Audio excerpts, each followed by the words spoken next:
کیا آپ کو کیا فیل ہو رہا ہے اور لیاری کے بارے میں آپ کیا سوچتے ہیں؟ السلام علیکم، میرا نام ماہرہ ہے اور میں اس وقت موجود ہوں لیاری میں. اور لیاری کے حلقے NA 246 سے عبدالشکور شاد جو ہے وہ الیکٹ ہوئے ہیں ایز اے MNA، اور انہوں نے شکست دی ہے بلاول بھٹو زرداری کو. لیاری کے بارے میں آپ نے اکثر سنا ہوگا کہ یہاں پہ گینگسٹرز ہیں، یہاں پہ ایکسٹریمسٹ ہیں، یہاں پہ جھگڑے فساد ہوتے ہیں اور لوگ یہاں آنا پسند نہیں کرتے، اور جس سے کہا جاتا تھا کہ یہ بھٹو کا گڑھ ہے اور یہاں سے بھٹو کبھی نہیں جا سکتا.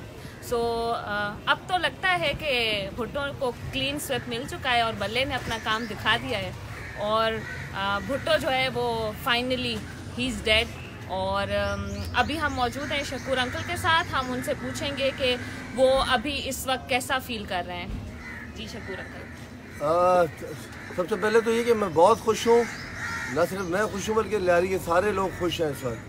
اور لیاری میں خاص طور پر ان انتخابات میں نوجوانوں کا جو کردار رہا وہ بہت زیادہ متاثر کن تھا، بہت زیادہ متاثر کن تھا، اور ایک انقلاب کی سی صورتحال تھی. اور میں تو بہت عرصے بعد ایسے مناظر دیکھے کہ بہت زیادہ جوش و خروش تھا نوجوانوں میں، اور بڑے بڑے لوگ بریف کیسیں لے کے گھوم رہے تھے اور لوگ انہیں ٹکرا رہے تھے. پیسے کو جس طرح سے لیاری کے لوگوں نے ٹکرا دیا وہ جس کی جتنی تعریف کی جائے کم ہے. لوگوں نے اپنے شعور کا مظاہرہ کیا. اور جہاں تک بھٹو صاحب کی بات ہے تو بھٹو صاحب آج بھی لوگوں کے دلوں میں زندہ ضرور ہیں. بھٹو اور بینظیر کی محبت لوگوں کے دلوں میں ہے، لیکن ان کے بعد جو لوگ ہیں نا ان کے لیے اب کوئی مقام نہیں، کوئی جگہ نہیں.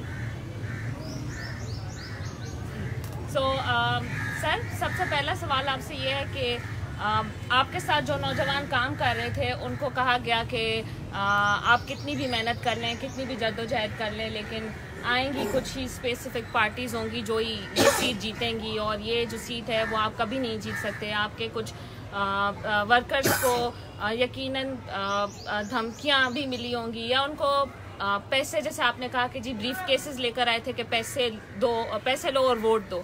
تو اس کے بعد یہ ابھی تبدیلی دیکھی جا سکتی ہے کہ کس طریقے سے لیاری کے نوجوانوں نے انہیں ٹھکرا کے آپ کو چنا اور آپ کا انتخاب کیا. دیکھیں ہمیں تو پہلے دن سے اپنی کامیابی کا یقین تھا. ہم لوگوں کے درمیان رہتے ہیں، لوگوں کے سینٹیمنٹس کا ہمیں پتہ تھا، اور اس کی وجہ سے ہم بڑے پراعتماد تھے. اور بلاول کو جس دن لانچ کیا گیا تو اس سے ایک دن پہلے مجھے رابطہ کیا گیا تھا دوبارہ پیپلز پارٹی کے بڑے لوگوں کی طرف سے، اور کہا گیا کہ بڑے صاحب سے آ کے مل لیں اور آپ کو اس میں ٹکٹ بھی دیا جائے گا پیپلز پارٹی کا. میں نے کہا میں جب تک پیپلز پارٹی میں تھا تو آپ لوگوں نے ہماری قدر نہیں کی، اب جب کہ میں دوسری پارٹی میں چلا گیا ہوں اور وہ پارٹی نے مجھے عزت دی ہے اور میں زبان دے چکا ہوں اور اب میں اپنی زبان سے نہیں ہٹوں گا.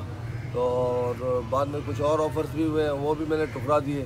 جہاں تک دھمکیاں وغیرہ کی بات ہے تو کچھ ان میں گنڈا عناصر جو تھے انہوں نے ہمیں دھمکانے کی کوشش کی، لیکن ان کو پتہ نہیں تھا کہ ہم بھی لیاری کے بچے ہیں اور ساری زندگی لیاری میں گزارے. ہم عوام کی طاقت ہمارے ساتھ تھی، ان کے سارے منصوبے ناکام ہو گئے. انہوں نے بڑے جتن کیے لیکن اللہ تعالیٰ کا بڑا کرم رہا. یہ بھی بہت اچھا رہا کہ کوئی بڑا ناخوشگوار واقعہ کوئی نہیں ہوا.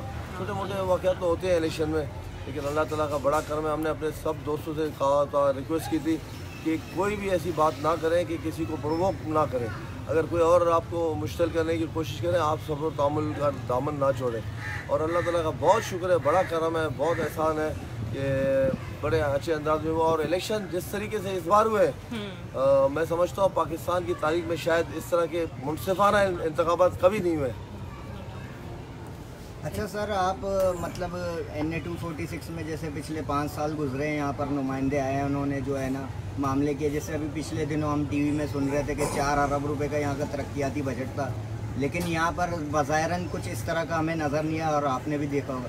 تو آپ مطلب اس حلقے کے بارے میں آپ کا کیا سوچ ہے، کیا آپ کی خیال ہے، آپ کیا کیا کرنا چاہتے ہیں اس میں؟ میں تو سب سے پہلے یہ کہوں گا کہ میری کوشش ہوگی پچھلے 10 سالوں میں جتنا فنڈ لیاری کو دیا گیا اس کا آڈٹ کرایا جائے اور اس کو پھر نیب کے حوالے کیس کیا جائے، تاکہ نیب جو ہے ان چوروں ڈکیتوں کو جو رہنما بن کے آئے تھے لیکن ریزن ثابت ہوئے تو ان کے جو بینک بیلنس بڑھے، ان کے ڈیفینس کے بنگلوں سے دبئی، مسقط اور لندن میں فلیٹس خریدے گئے، تو وہ لیاری کے غریب بچوں کا آنکھ مار کر اپنے بچوں کا پیٹ بھرنے کے چکر میں انشاءاللہ تعالیٰ یہ کام بھی ہم ضرور کریں گے. جی سر، آخری سوال ہے، چونکہ لیاری کے نوجوانوں نے آپ کو